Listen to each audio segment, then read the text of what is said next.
turn 65, and this game is getting even crazier because I just spot Eskild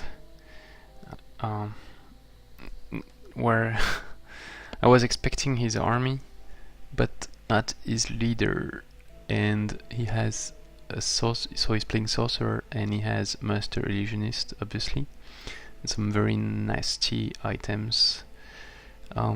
So yeah, he's quite strong. So he moved to dedicated to evil,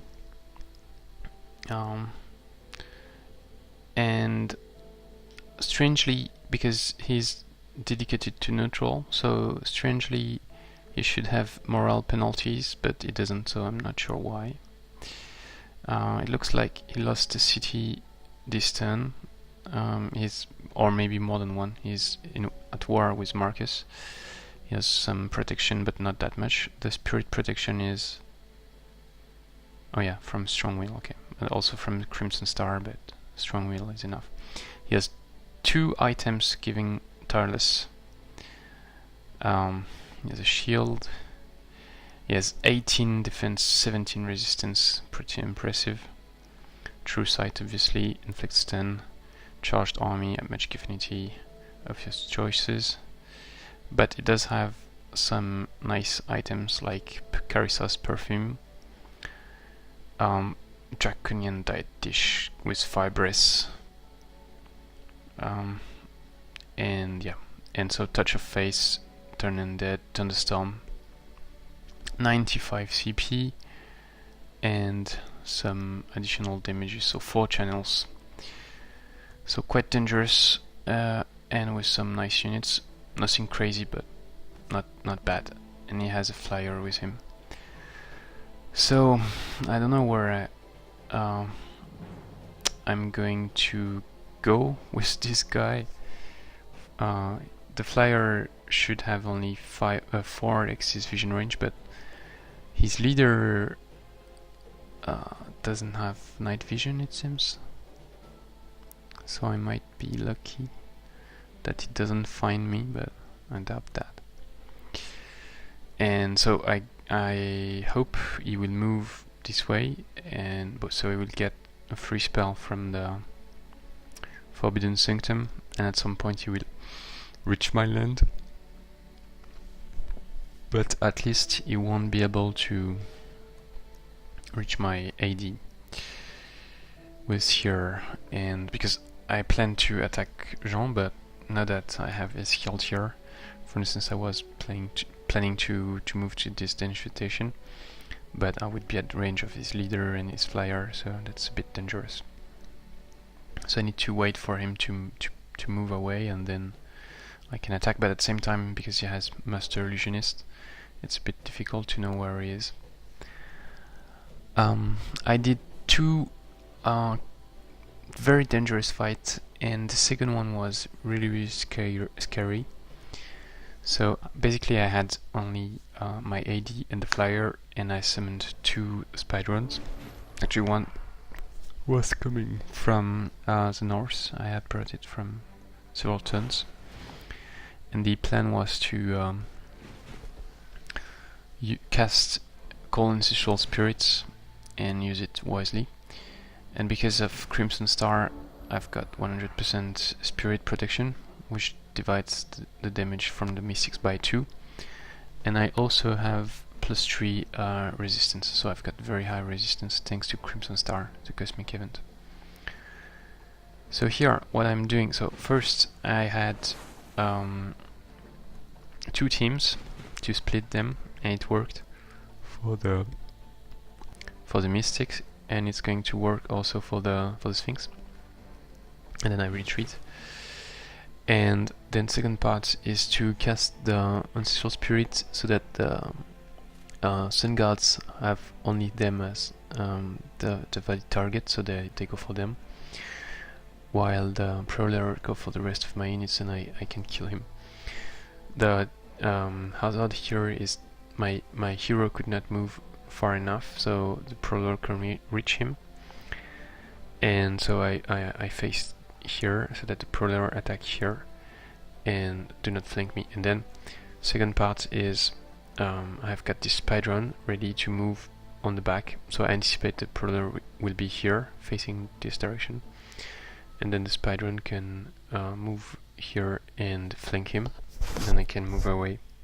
Otherwise with my flyer it's not possible because the Prowler will be facing him, so that I would take attack of opportunities. And so usually I use the Ancestral Spirit, and I tend to somehow waste them, but here it's really a big part of the plan, so it needs to not just bait units but also do a lot of damage, otherwise it's a bit dangerous. The nice thing with a flyer is at Elite is that it has killing momentum, so you can kill 2 units per turn, or kill 1 and retreat or guard or something. So it's quite strong.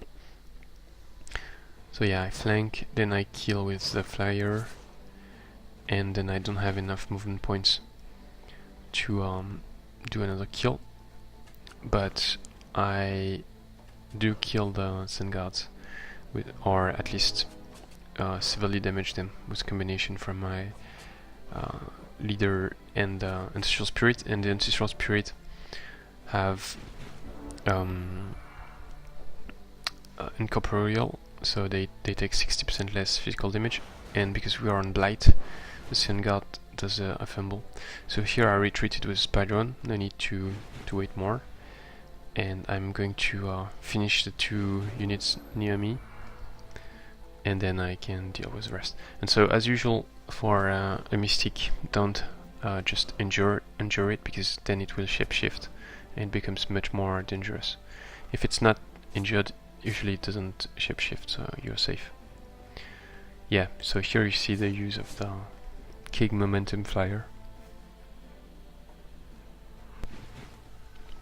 And yeah, so now the Sphynx comes, and the Mystic, and I give it a valid target with the Ancestral Spirit, which is fine because I don't need to keep it. It's a combat summon, so it's going to disappear. And yeah, I finished them. And the Sphynx is tier 3 but has only 60 health points, so it's not too difficult to kill. Then the second fight was trickier because I couldn't cast an Ancestral Spirit, so I had less options to deal with the units, and I brought another Spydron, and I almost died with the AD. Was a bit lucky actually not to die. So as usual you need to split the units, and I wanted to split them with the Spydron here, and the most important was to split the Black Knight, because the Orc Black Knights are cavalry but they also have pole arm, so they are both cavalry and pikemen, so they do a lot of damage versus your heroes and flying units like the flyer. But it didn't work that way, so I was in trouble. So first the cavalry went here, and I thought I'm going to move back with these units, and because I will be far, so I can be closer with this Spydron, and then it will move toward the closest target. But actually Spydrons, like Wisps, are not the best baiter, because they've got explosive death, and it means the AI will try to avoid them, usually, with melee units.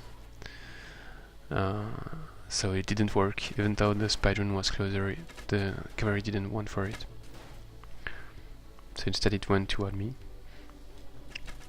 Then I got I started bleeding, so my 70 HP started to decline pretty fast with all the damage, and the Black Knight was close.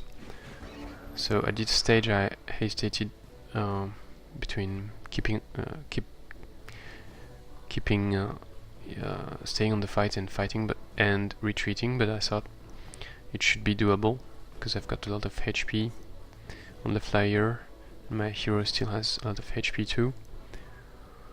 So I had to at least kill one unit, so I went for the archer, and then the plan was to retreat. But I wasn't sure. It's a bit not really how to say. I should know, but I wasn't really sure about killing momentum. Would it bring me back one action point and the associated movement points, or just the action point? And actually, as it says here, it gives only one action point, but without the movement points, and 1x movement. So my initial plan was to kill the archers and then move here, and that would make it more difficult for the cavalry to engage. But I ended up with only one movement point, and I couldn't really do it. So the cavalry engaged, and then the spearmen, they are quite dangerous with sprint. So when spearmen sprinted, then I was really in trouble.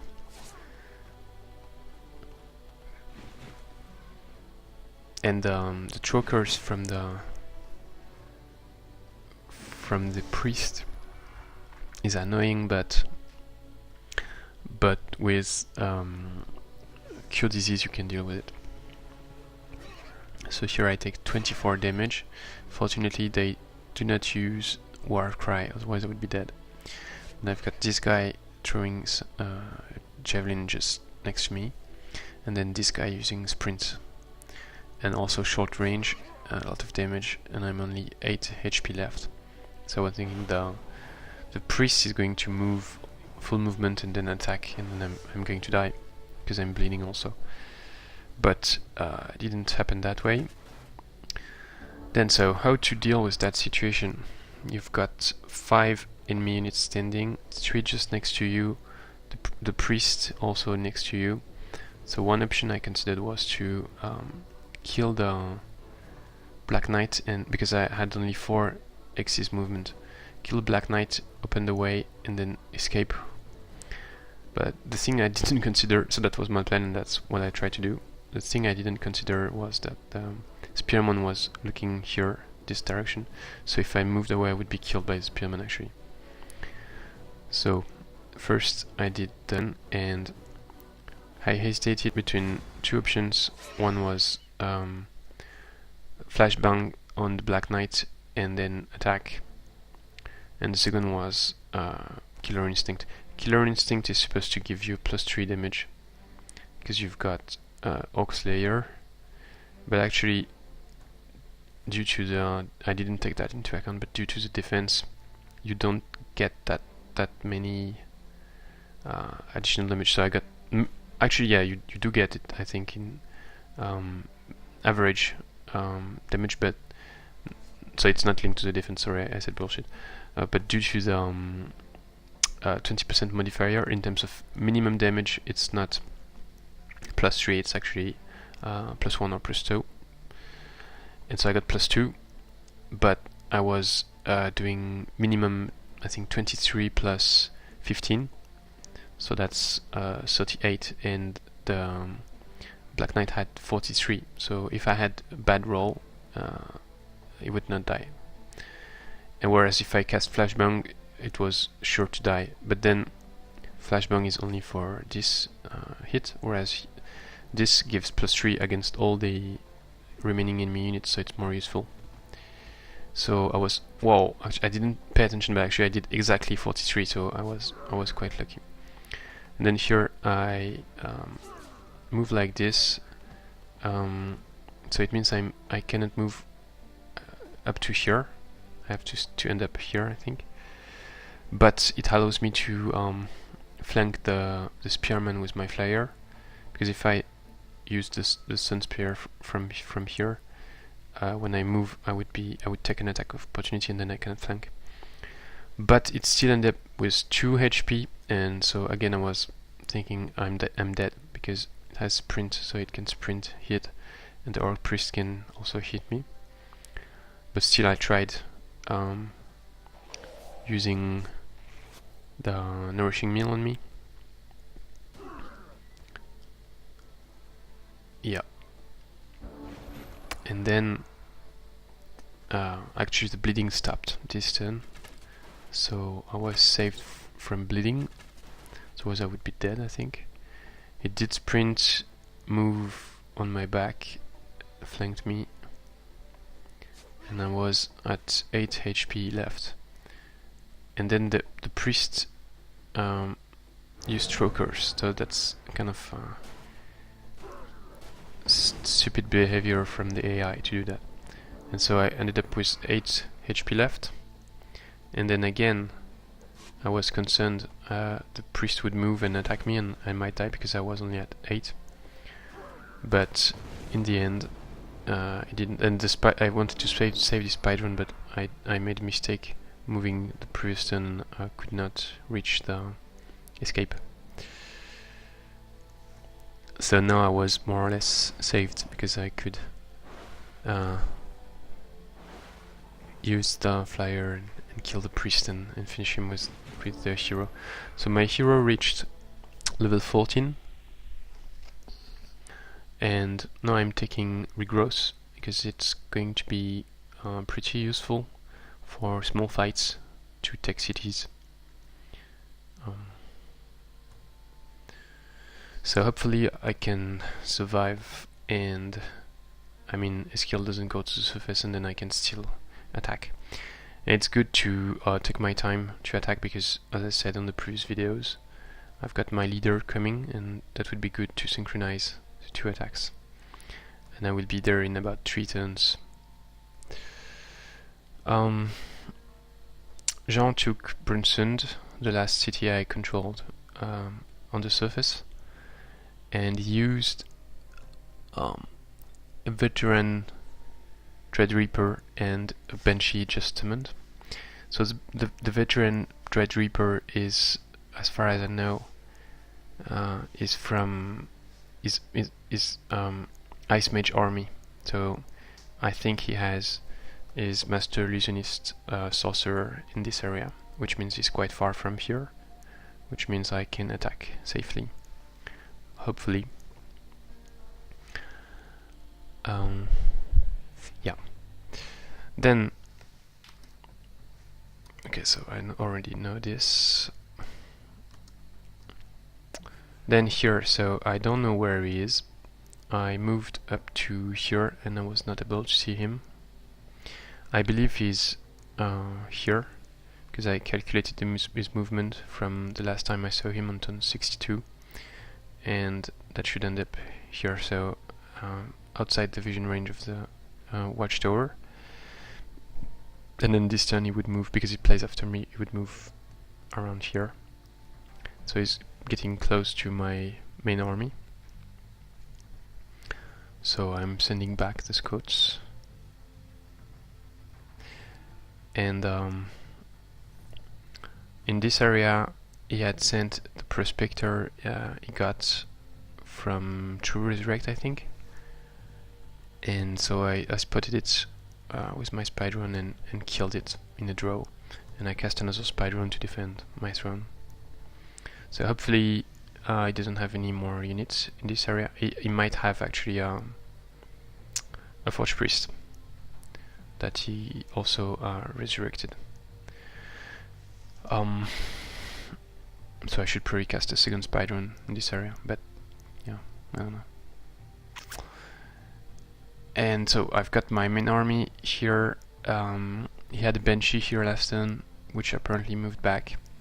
I tried to spot it, but didn't see it, so I'm staying here. I'm sending the builder to build back this fortress. I took the Regrowth Shrine with these 6 units, sent a forward scout, and now I don't really need these haste berries because I cannot reach them next turn. So taking them and then moving back here, or maybe I should go do some advanced scouting actually. Try to spot the Orc Priest. Let's maybe stay here for now. Okay. Okay, so this guy, I'm going to think about it at the end of the turn. Okay, so that's it. Then here I move through the lava, and this watchtower is controlled by Jonny, and it seems that there is just a big lava lake here, but not yet sure. So I don't know where Jonny is, but he didn't attack Marcus so far. But this city got conquered, so I'm thinking it's Eskild who took it from Marcus, but maybe it's the other way around actually. And meanwhile, so these two used to be controlled by Eskild, but this one is now independent. And what I'm thinking is, because he did some bad actions for... no, not this one. For Frostlings, broke peace and declared war, so I'm thinking that maybe he got very low relationship by asking for tributes, and they just broke the vassalship, and now they are independent. But I don't know. I don't know really what's going on. This is still controlled by Marcus, and this is probably still controlled by Jonny, but it's not his throne. And yeah, so the builder is going back. I used hasteberries here, and plan to take these hasteberries next turn and then go towards Ziggurat to build a fortress here. Keeping this Prospector on the surface because Jean is going to arrive next turn if my calculations are right. And yeah, here I entered the city, which was probably a bad idea because it's not a vassal, it's a city, so you got a notification. I checked the inn and there is a night watch, and I forgot, and I forged a firstborn, but it's too expensive and I don't have gold, so I didn't take anything. And yeah, I don't really know what to do, but I think I'm going to take the Lucky Cloverfield and try my luck. But I don't know what defenders he has. And also, yeah, this I was hoping to get a flying unit here, but the T3 is a knight, and yeah, it's not really useful for me, so didn't buy anything, and I'm short on gold. Yeah, also I got 2 items from the Flower Quarry. One was this jewel of Forgotten Revolvers, which I'm probably going to sell for gold, and the other one was a nice armor, which gives 40% fire protection, shock protection, frost protection, which would bring me to 100% fire and 140%, so 120% fire, 140% shock, which means I can stay at 100% even with inject mana fuel, and would give me 40% frost protection. But I would need to put off this tunic, so I'm not sure, but I think it's still a good idea. The bad thing is I would need 100% spirit protection, and I don't have any time for this. Okay, so I think that's all I can say, and yeah, so see you next time.